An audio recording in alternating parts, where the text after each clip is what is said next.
Juan 2, versículo 7. Dice así: Hermanos, no os escribo mandamiento nuevo, sino el mandamiento antiguo que habéis tenido desde el principio. Este mandamiento antiguo es la palabra que habéis oído desde el principio. Sin embargo, os escribo un mandamiento nuevo, que es verdadero en él y en vosotros, porque las tinieblas van pasando y la luz verdadera ya alumbra. El que dice que está en la luz y aborrece a su hermano, está todavía en tinieblas. El que ama a su hermano permanece en la luz, y en él no hay tropiezo. Pero el que aborrece a su hermano está en tinieblas, y anda en tinieblas, y no sabe dónde va, porque las tinieblas le han cegado los ojos. Hoy vamos a ver estos versículos, no sé si os acordáis del contexto en el cual estaba el apóstol Juan cuando escribió esta carta. Al final del primer siglo, más o menos, habían herejías por allí, había gente que enseñaba cosas que no estaban en la palabra de Dios. Y en una sociedad donde hay tan pocas iglesias, pocos creyentes jóvenes que llevan poco tiempo en el Señor, donde el evangelio todavía no causó diferencias, ¿no? Cambios grandes, suficientes en las costumbres de las personas, ¿cómo saber cuáles de los que están, de hecho, son verdaderos creyentes? Hubo un crecimiento expresivo de creyentes en las primeras décadas allí de la era cristiana.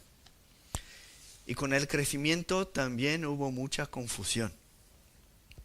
Vemos el crecimiento, por ejemplo, en la iglesia en Corinto, que el apóstol Pablo habla de pecados que los impíos ni nombraban, pero estaba dentro de la iglesia.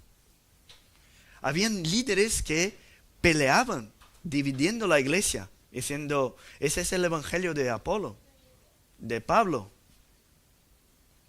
Y toda esa confusión estaba allí en el contexto donde escribió el apóstol Juan. Ahora, transfiriendo todo eso a nuestros días, cuando miramos las redes sociales, los estatus de WhatsApp, nuestros, ¿no? De la gente, de los que se dicen creyentes, incluso de nosotros, los creyentes que estamos aquí en la iglesia. ¿Cómo saber si de hecho soy un creyente? Hay señales que no son estatus de WhatsApp, no son fotos en redes sociales. Hay señales más evidentes que nos ayudan a tener seguridad en la vida eterna. Había en aquel entonces, cuando escribió el apóstol Juan, un grupo de herejes que ya hemos comentado, los gnósticos, que creían que el conocimiento era lo que salvaba. Incluso algunos creían que formaban parte de un grupo especial, exclusivo, que habían recibido una revelación tan especial, propia, y eso es lo que les garantizaba la salvación. Incluso allí, al final del primer siglo, que es cuando el apóstol Juan nos escribe esa carta, ya encontramos enseñanzas antes de esta fecha, cuando el apóstol Pablo escribe a Tito, por ejemplo. Dice allí en Tito 1, que había en aquel entonces habladores de vanidades, engañadores, que profesan conocer a Dios, pero con los hechos lo niegan, siendo abominables, rebeldes, reprobados en toda buena obra. Y por eso el apóstol Pablo, antes del apóstol Juan escribir esa carta, ya escribe a Tito diciendo que era importante constituir en la iglesia ancianos, líderes, para que pudiesen exhortar y convencer a aquellos que contradecían la verdadera fe. O sea, siempre ha existido dentro de la iglesia personas que creían tener una comprensión exclusiva, especial de Dios, y enseñaban a los demás incluso malas influencias dentro de la iglesia. Estamos hablando de una carta a la iglesia, Y yo sé que es mucho más fácil mirar hacia el hermano que está ahí al lado y decir, ah, sí, reconozco algunas herejías en la vida del hermano aquí. Pero ahora lo que el apóstol Juan nos anima es a mirar hacia nosotros mismos. Imagínate que estás en la iglesia y crees que tienes tu salvación garantizada. Pues conoces el Evangelio. Pero ahora estás escuchando al apóstol Juan decirte, cuidado al pensar que tus palabras son lo que garantizan tu salvación. Eso es lo que el apóstol Juan te está diciendo a ti. El que de hecho conoce a Dios es el que guarda los mandamientos. El que dice que permanece en Él debe andar como Él anduvo, que es lo que vimos hace un par de semanas. Y ahora Él utiliza algunos contrastes para enseñarnos que el amor al hermano es una prueba de que permanecemos en la luz. Y si antes hablaba de guardar los mandamientos, aquí habla de un mandamiento, un solo mandamiento. Él nos habla del amor. Y los niños, allí, los pequeñitos, tenéis ahí un dibujo, ¿no? Que tenéis que conectar los puntos. ¿Qué pasa cuando miramos a un dibujo que está solamente con puntitos? A lo mejor reconocemos, como el dibujo de los niños, que hay una cara parecida a una oveja o algo así. Pues sabemos que va a ser un dibujo de una oveja. ¿Ves? Javier ya tiene los puntos conectados. Muy bien. Pues cuando miramos solo los puntitos, a lo mejor nos parece algo raro, que no tenemos ahí la certeza de lo que es. Pero cuando empezamos a conectar los puntos, a poner un poco más de contraste, allí sí empezamos a identificar exactamente lo que está. Y es lo que el autor, el apóstol Juan, empieza a hacer aquí, utilizar contrastes para que tengamos claro quién es de hecho el Hijo de Dios, Hijo de Dios. ¿Quién es de hecho uno que puede tener la certeza, la seguridad de su salvación? Para eso hay que hacer contrastes. Y no podemos hablar de estos contrastes que el apóstol utiliza aquí para aclarar el amor hacia el hermano, sin antes hablar de lo que es el amor. Pero no el amor que conocemos aquí en el mundo, el amor de acuerdo con lo que aprendemos en las Escrituras. Cuando decimos a una persona, Dios te ama, ¿qué eso significa al final? No es algo romántico o un sentimiento de alguien que quiere hacer todo lo que uno desea. O Dios te ama, así que te acepta exactamente como eres. No hace falta que cambies nada. Así, tal cual, Dios te ama. No es así. Si decimos a la gente, Dios te ama, así que no te preocupes, eso es mentira. No es lo que nos enseña la palabra. Cuando uno dice que Dios es amor y por eso acepta todas las formas de amor que el mundo dice que es amor, eso también es mentira. El amor de Dios se manifiesta en nuestra vida cuando Él cumple sus mandamientos, sus propósitos en nosotros. O sea, nosotros también declaramos nuestro amor hacia Él cuando guardamos sus mandamientos. En las Escrituras, amor y obediencia están siempre conectados. Por eso, si amamos a Dios, la lectura de las Escrituras debe hacernos cada vez más obedientes a su voluntad. Por la misma razón, aquellos que están cerca de nosotros y que nos ayudan a reconocer lo que hay en nuestra vida que no está de acuerdo con la palabra de Dios, estos son los que verdaderamente nos aman. Entonces, es muy importante aclarar eso. Pues a veces pensamos que la persona que me ama debe moldearse a mis deseos para probar que me ama. O entonces, debe aceptarme como como soy. Y así me enseñará su amor. Pero el amor bíblico no es así. El amor bíblico es aquel que me ayuda a que yo obedezca la voluntad de Dios. O sea, mi esposa me ama verdaderamente si me lleva a cumplir los propósitos de Dios en mi vida. Eso es el amor bíblico. Si te amo, haré todo lo posible para que cumplas la voluntad de Dios. Ese es el amor. Entonces, aquí los versículos 7 al 11 van a hablar de este amor, pero aplicado a la vida del hermano. Su forma de defender la autoridad de lo que enseña, como ya hemos visto en los primeros versículos de esa carta, es decir, que lo que él está transmitiendo es algo verdadero, que ya estaba antes. Entonces, hemos visto en el primer capítulo, que él se presenta al lector diciendo que anuncia lo que era desde el principio, lo que oyó, lo que sus manos palparon. Él es un testigo vivo de lo que está predicando.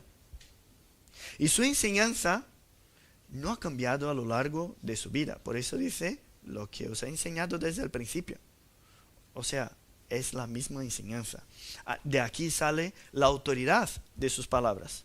Pero lo que hace aquí en los versículos 7 y 8 es aclararnos el mandamiento, ampliando un poco más el contraste entre lo que había desde el principio y lo que era nuevo.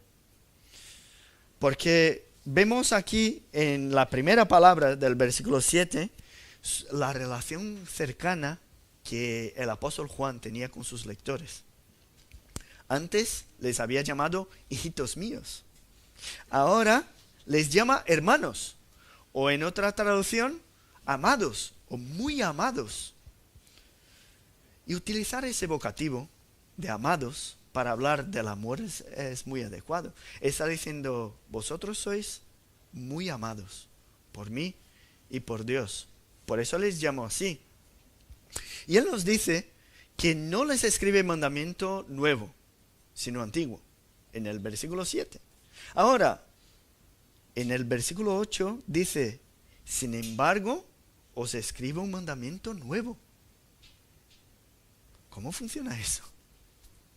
¿Es nuevo o es antiguo? ¿Cómo comprender eso? Para comprender un poco, vamos a abrir nuestras Biblias ahí en Levítico, capítulo 19. Vamos a leer algunos versículos ahí del capítulo 19. Levítico 19, versículo 17. Dice así, no aborrecerás a tu hermano en tu corazón, razonarás con tu prójimo para que no participes de su pecado.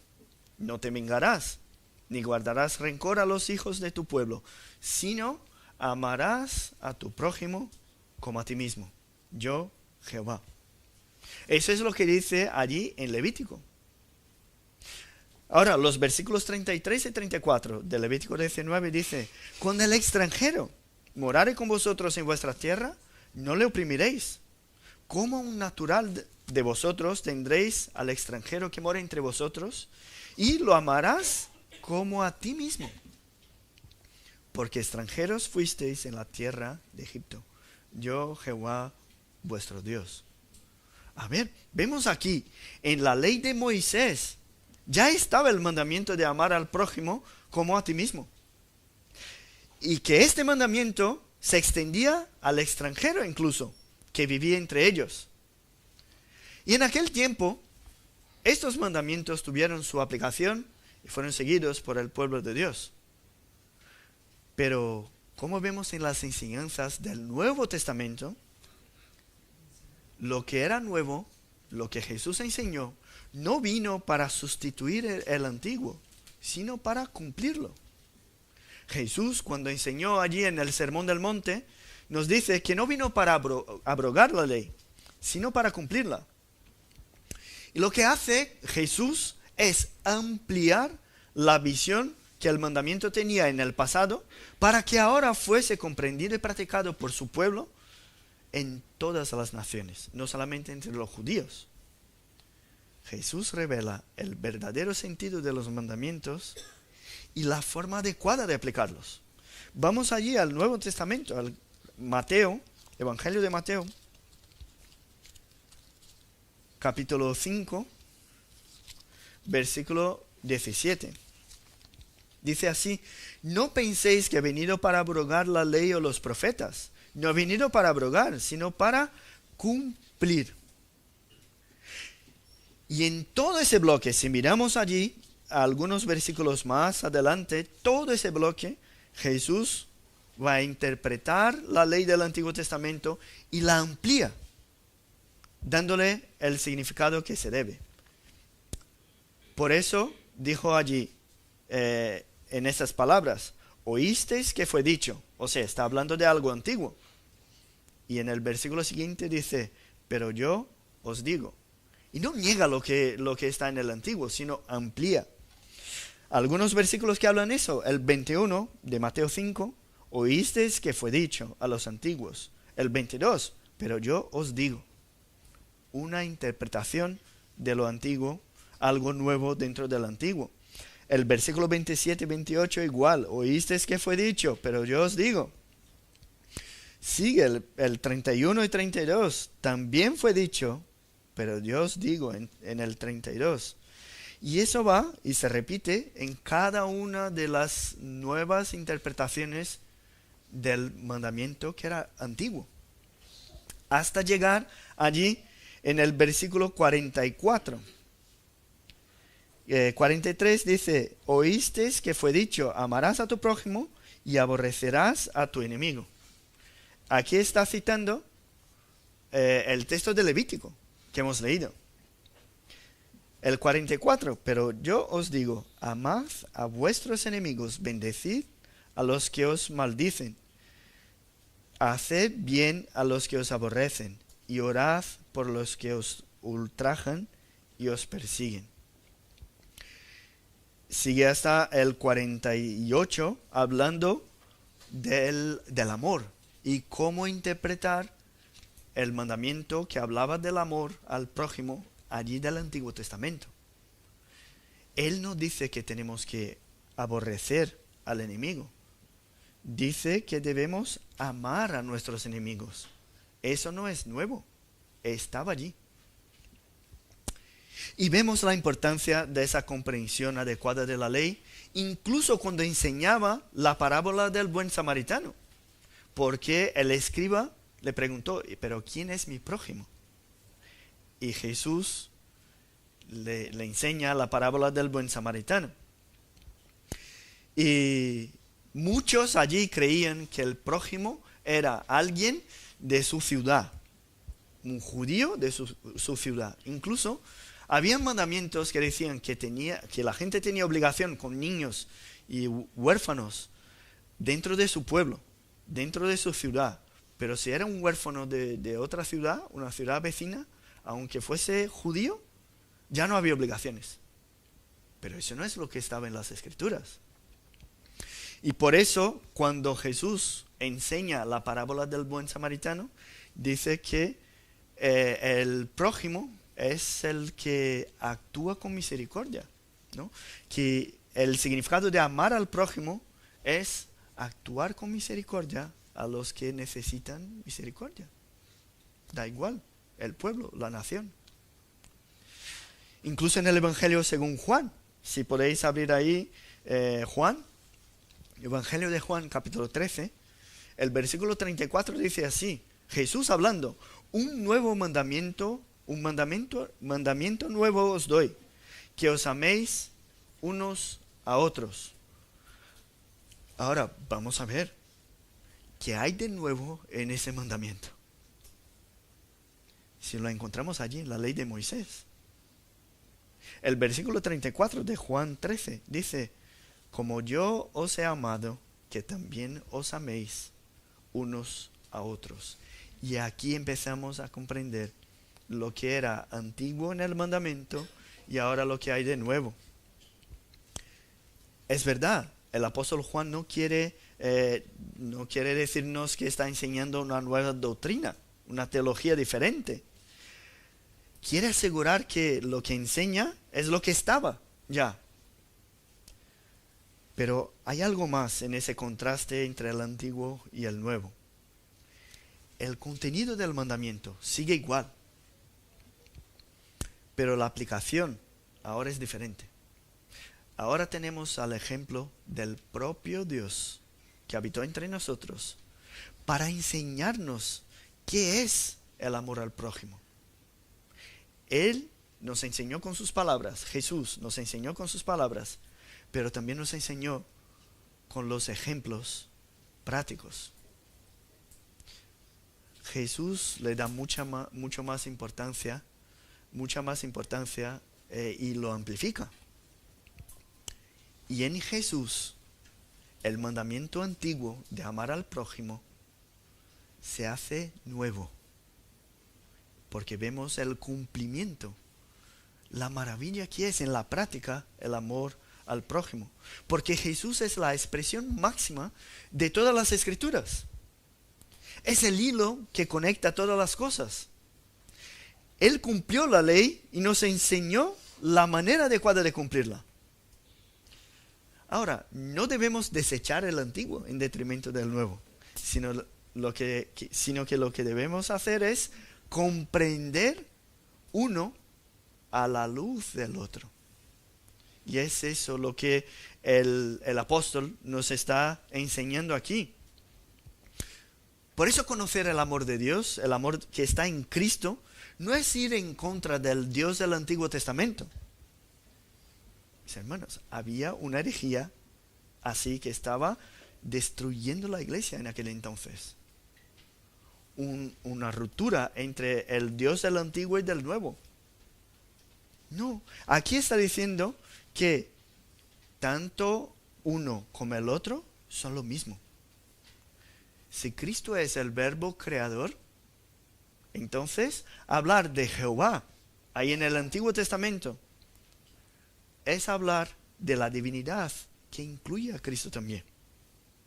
Si creemos en las enseñanzas de Cristo y de sus apóstoles, entonces debemos creer en la ley y en las enseñanzas del Antiguo Testamento. ¿Por qué? Porque Cristo vino para cumplirlas. No hay ruptura, hay continuidad. Así que el primer contraste que el apóstol utiliza, él nos hace ver que seguía enseñando lo mismo y este mandamiento antiguo ahora era verdadero en él, en Cristo. Y de esa manera era nuevo también en Cristo. Porque ahora la luz verdadera ya alumbraba, que es lo que dice el versículo 8. Y eso se aplica a nuestra iglesia, a nosotros hoy. Somos una iglesia apostólica. ¿Por qué? Por seguir las enseñanzas de los apóstoles. Entonces, cuando escuchamos que la iglesia verdadera es la más antigua, nuestra respuesta debe ser que la iglesia verdadera es la iglesia que enseña lo que enseña la palabra de Dios. Esa es la iglesia verdadera. La iglesia más tradicional no es la iglesia que lleva miles de años existiendo como la misma institución. La iglesia más tradicional es la que no se desvía de lo que aprendemos aquí en las Escrituras. Y hasta hoy, eso estábamos hablando de 100 años allí de la era cristiana.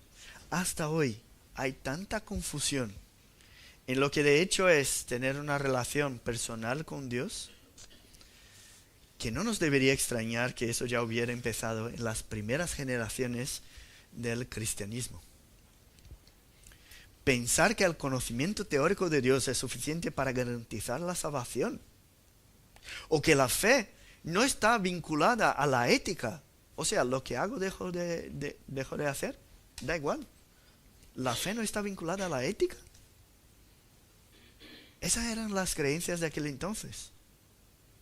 Como si el nuevo, lo que Cristo inauguró, ahora fuese la total indiferencia a todo lo que era antiguo.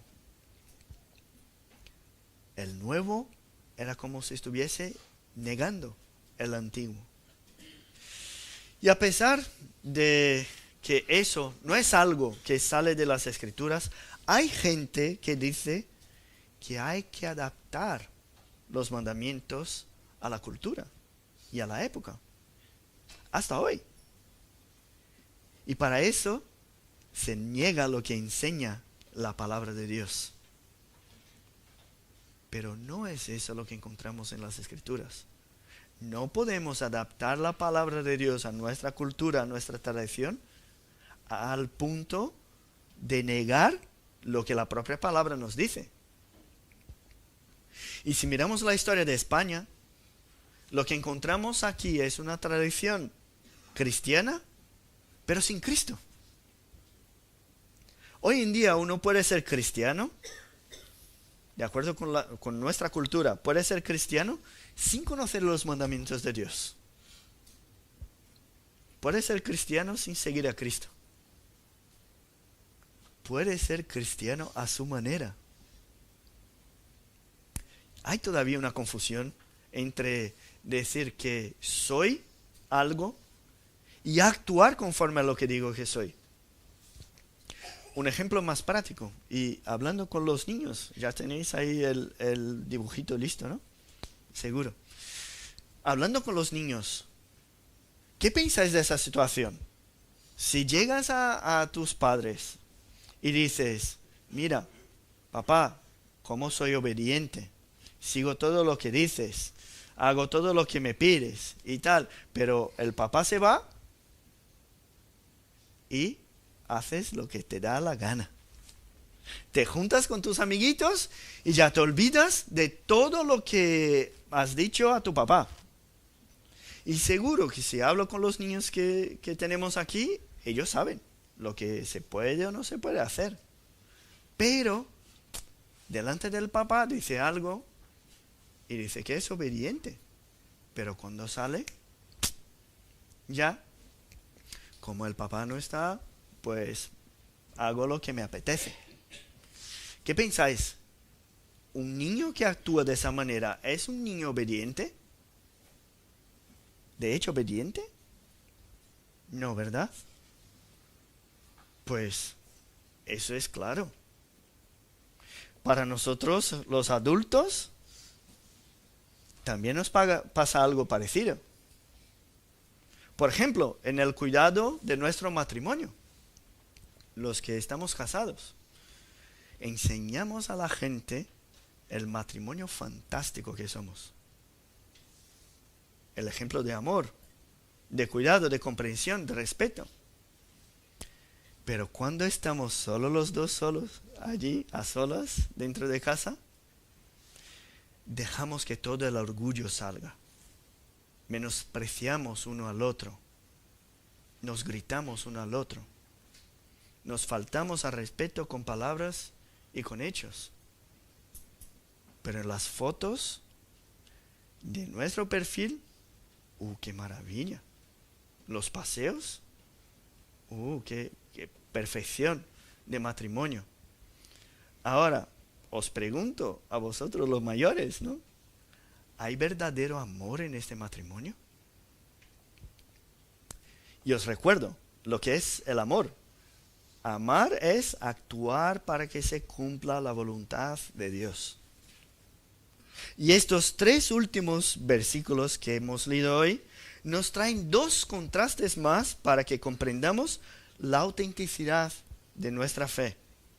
Hay un contraste entre la luz y las tinieblas, y entre andar sin tropezar y no saber a dónde ir. 2 contrastes fortísimos. El primer contraste, luz y tinieblas, son suficientemente opuestos para que no coexistan. Ya hemos visto ahí en la carta de Juan, en el primer capítulo, versículo 5, que Dios es luz. No hay ningunas tinieblas en él. Allí también en el capítulo 1 todavía, el versículo 7 dice que si andamos en luz como Él está en luz, tenemos comunión unos con otros. Y la sangre de Jesucristo, su Hijo, nos limpia de todo pecado. Y ahora aquí en el versículo 9 del capítulo 2, cita a uno que dice estar en la luz, pero aborrece a su hermano. O sea, es como si la salvación fuese una obra de Dios, algo espiritual, que es verdad, pero que yo, el cristiano, no sufriese ningún cambio por haber sido salvo. O sea, tengo la salvación, pero está allí, en Dios. Pero yo, cristiano, pues no sufro ningún cambio. Es como si la luz estuviese en mi vida, pero sin hacer que las tinieblas vayan pasando. Abro aquí un paréntesis para explicar qué quiere decir aquí la palabra traducida por aborrecer. Esa palabra puede significar odio, que para nosotros nos suena un poco más fuerte. Odio. Pero también quiere decir indiferencia, menosprecio, antipatía, aversión hacia alguien. Es cuando pasa que algún hermano se acerca a ti, te dice lo que piensa, lo que dice la palabra, y a ti te da igual lo que opina, lo que quiere, o lo que piensa ese hermano de ti. Es rehusar tener una relación con el hermano. El apóstol Juan nos explica aquí que si dices estar en la luz, si dices tener comunión con Dios, si dices ser un cristiano, pero aborreces a tu hermano, no estás en la luz, sino que estás todavía en tinieblas. No hay compatibilidad entre estar en Cristo y no amar al hermano. No son compatibles. Y para los primeros oyentes de esa carta, allí en el primer siglo, eso significaba que aquellos que formaban parte de ese grupo exclusivo, que estaba dividiendo la iglesia, saliendo, buscando una relación solamente entre ellos, y despreciaban los demás creyentes, en realidad estos no estaban en la luz. Es lo que el apóstol Juan enseña a los hermanos de la iglesia. Ahora, hoy en día, ¿no tenemos también sectas? Iglesias, que se dicen iglesias, que dicen que si formas parte de su institución, eres creyente. Pero si no formas parte de esa institución, ya no puedes ser un verdadero creyente. Hay en nuestros días personas que se dicen creyentes, pero no pertenecen a ninguna iglesia. Se dicen creyentes. Algunos son como los católicos romanos, no practicantes. Se dicen creyentes, pero no forman parte de ninguna. Y el compromiso con Dios camina conforme a sus intereses propios. Entonces, si me apetece, hago algo, si no, no. Y Dios tiene que adaptarse a mis gustos. Hay otros que se dicen creyentes, que creen que para ser un creyente no hace falta tener comunión con otros hermanos. Hay gente que asiste a cultos online sin participar del culto porque es asistir. Escucha las predicaciones y las canciones allí solo, sentado en su sofá, y piensa que es lo mismo que participar de un culto como estamos participando aquí nosotros en una iglesia. ¿Pensamos que eso viene después de la pandemia? Pues no. El escritor a los hebreos, allí dice en el capítulo 10, considerémonos unos a otros para estimularnos al amor y a las buenas obras. Dice el escritor a los hebreos, no dejando de congregarnos, como algunos tienen por costumbre, sino exhortándonos, y tanto más cuanto veis que aquel día se acerca. O sea, huir de la comunión, de esa exhortación mutua, huir de expresar ese amor fraternal, va en contra de lo que es estar en Cristo. Y va en contra de lo que enseña las Escrituras cuando habla de la vida práctica de un creyente. La elección de la luz sobre las tinieblas debe ser visible en la vida de un creyente cada día. Cada día. Estar en la luz no es lo mismo que decir que está en la luz. Son cosas diferentes. Porque si estás en la luz, el efecto natural será amar a tu hermano.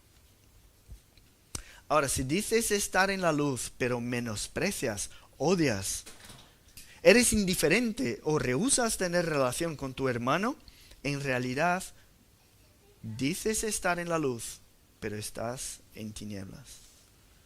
Dice ahí claramente, el que ama a su hermano, permanece en la luz, pero el que aborrece a su hermano está en tinieblas. Por eso cuando vemos una verdadera conversión, cuando vemos una vida llena del Espíritu Santo, es maravilloso ver los cambios en las actitudes, los cambios en las relaciones rotas que son restauradas. Vemos el perdón y la reconciliación. Vemos en una vida de un verdadero creyente el arrepentimiento de los pecados. Y solo como un spoiler para nuestras siguientes predicaciones, el capítulo 4 de aquí, de la primera carta de Juan, dice que el que dice que ama a Dios y no ama a su hermano es mentiroso. Pues si no ama al hermano a quien ha visto, ¿cómo puede amar a Dios a quien no ha visto? Y todo eso porque donde llega la luz, las tinieblas van pasando. Ese es el primer contraste que vemos en estos 3 últimos versículos. Ahora, el segundo es el andar sin tropezar, en contraste con no saber a dónde ir. Y me acuerdo una vez que fuimos de viaje en moto. Mi hermano, un amigo y yo, cada uno en una moto, 700 kilómetros de distancia, un paseo, un paseíto. Pero salimos después de la comida. Cuando llegábamos allí sobre las 7 de la tarde, ya estaba oscuro. Empezó una lluvia fortísima. Y más, la carretera estaba ahí en mantenimiento y no tenían los carriles marcados. Camiones, coches viniendo en el sentido opuesto y no sabíamos exactamente, no conocíamos la carretera. La tensión de la última hora fue terrible. Aparte de que hemos llegado empapados, ¿no? La tensión de no ver, de no conocer, de caminar sin saber a dónde estamos. Y cómo es fácil equivocarnos sin darnos cuenta de que estamos equivocados. Ahora, cuando traemos esa ceguera de ese ejemplo al contexto en el que estamos, lo que pasa es que cuando uno actúa sin darse cuenta de dónde está, tampoco mide las consecuencias. Sus decisiones no tienen en cuenta lo que está al lado, porque no ve. Está cegado completamente. Entonces termina por actuar mirando solamente lo suyo, sin considerar al hermano. Como dice el texto, actúa sin saber a dónde va. Lo que es completamente diferente de estar en la luz. En este viaje que hice, en el día siguiente salimos temprano para volver a casa. la misma carretera, pero sin lluvia, a mediodía. ¿Qué diferencia? No teníamos miedo. Aunque saliésemos un poco del carril, nos dábamos cuenta enseguida y volvíamos al carril, ¿no? Mucho más fácil. No podríamos conducir disfrutando incluso del viaje. Entonces, cuando permanecemos en la luz, no hay tropiezo.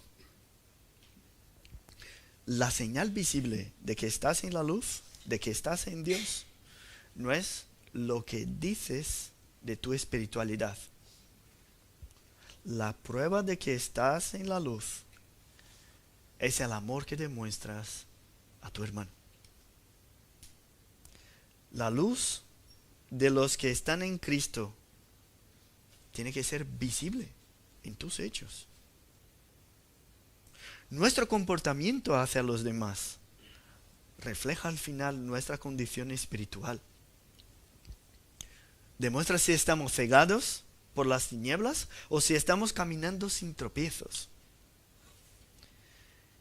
Este amor, que es el tema central de esta carta y principalmente de este texto, este mandamiento antiguo, que es nuevo también, eso es lo que nos trae el gozo y las señales de que somos, de hecho, hijos de Dios.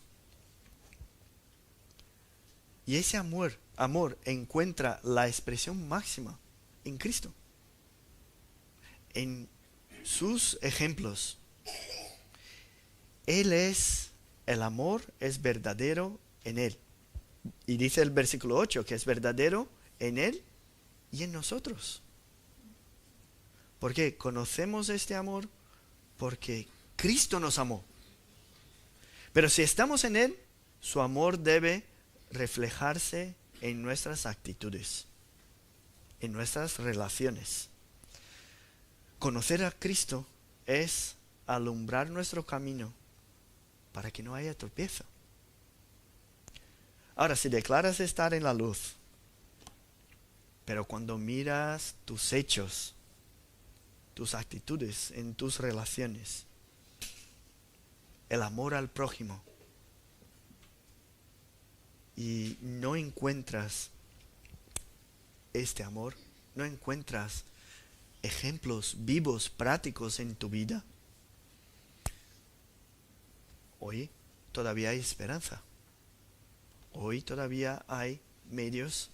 Dios está todavía disponible para perdonarte, para aceptarte. Y hay gente que dice que ama, pero luego no practica. Y hay un poeta que escribió una poesía que me encanta, que dice, habitar en amor con los santos en el cielo, ¡oh, qué gloria! Habitar aquí en la tierra con los santos que conocemos, eso es otra historia. Parece que pensamos así como este poeta. Parece que queremos habitar con los santos en el cielo y tenemos ilusiones de ese tiempo, pero pensamos que la vida eterna es una cosa y esa eternidad al final no influye en lo que tenemos aquí. Y eso no es verdad. Si no tenemos comunión ni ganas de tener comunión aquí en la tierra, ¿por qué tener la esperanza que un día vamos a tener esa comunión en el cielo? Sepas que la forma como actúas enseña mucho más de tu fe de lo que dices creer. Y estaba estudiando el tema de la membresía de la iglesia hace un par de meses y encontré algunos escritos de lo que hacían los hermanos de la iglesia del Tabernáculo de Londres, la iglesia que Charles Spurgeon fue pastor por muchos años. Y encontré cosas interesantes. Y ellos tuvieron miles y miles de miembros, no sé si 14,000 miembros en los años, ¿no?, que Charles Spurgeon fue pastor allí. Y aparte de los que asistían a las reuniones, pero no querían tener compromiso con la iglesia, iban y venían. Aparte de eso, solo los miembros. Y cuando una persona pedía la membresía allí en esa iglesia, el liderazgo de la iglesia hacía un discipulado con esa persona, entrevistaba a esas personas, escuchaban públicamente su testimonio, que es algo interesante, y todas estas cosas al final hacemos nosotros también. Ahora, aparte de eso todo, también hacían cosas diferentes. Que hacían no solamente el pastor, Charles Spurgeon, sino también los ancianos de la iglesia. ¿Sabe qué hacían? Visitaban a su local de trabajo y entrevistaban a los compañeros de trabajo de la persona que estaba pidiendo la membresía en la iglesia. Visitaban a sus familiares. Ahora tenemos compañeros de trabajo aquí, podemos hacer la entrevista, ¿no? Visitaban a sus familiares y les preguntaban, ¿y qué tal, fulanito? Aquí entre vosotros.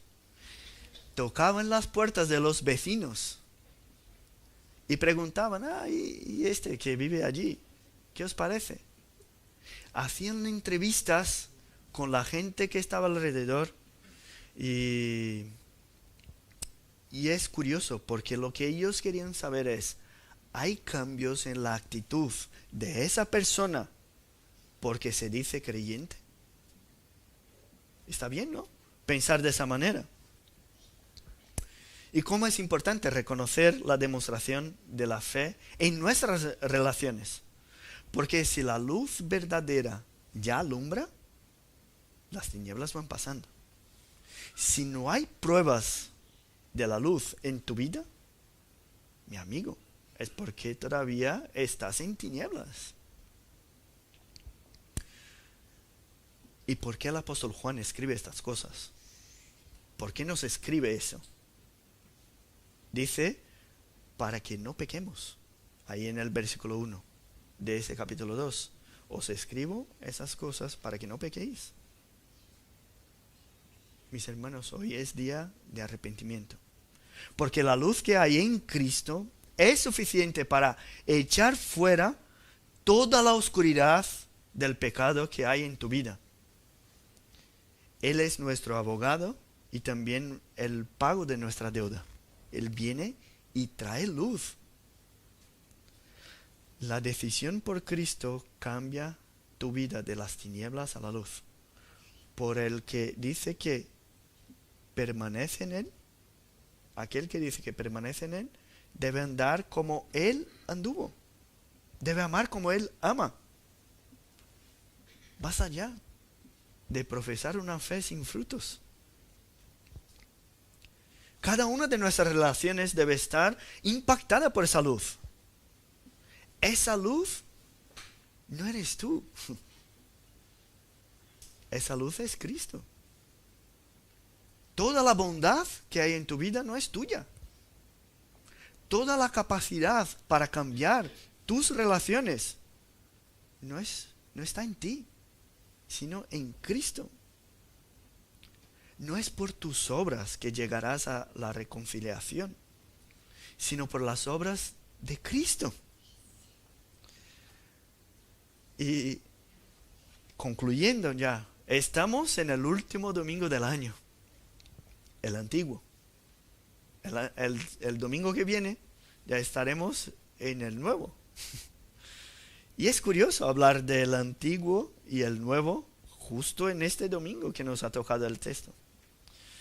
Y esta época es mágica, parece, porque tenemos planes para el año nuevo, tenemos proyectos, sueños. Ahora os pregunto, ¿cuántos de estos proyectos son para traer luz a lo que todavía está influido por el pecado en tu vida? ¿Cuál sería el propósito del año nuevo si no tuviésemos en cuenta el antiguo? Sería como nacer otra vez. No haría sentido. No necesitamos una nueva fe en el año nuevo, pero sí necesitamos vivir la fe que profesamos con novedad de vida. Necesitamos evaluar nuestra fe hoy, mirando hacia el amor que tenemos al prójimo. Debemos aclarar los límites de lo que de hecho somos. Pero también necesitamos evaluar nuestras actitudes con el hermano para que sean coherentes con nuestra fe. Ahora es el momento de arrepentirnos de todo lo que es tinieblas en nuestra vida y de acercarnos a la luz. Que en este domingo y este fin de año, que encuentres en la luz de Cristo toda la esperanza para tu vida. Y que esa fe verdadera en Él que es la luz del mundo, pueda traer luz también a tus actitudes, a tus hechos. Porque este mundo, nuestro pueblo, nuestra ciudad, necesita de testigos fieles. No gente que dice ser. Aquí necesitamos creyentes que de hecho son. Para que la luz alumbre en ese local.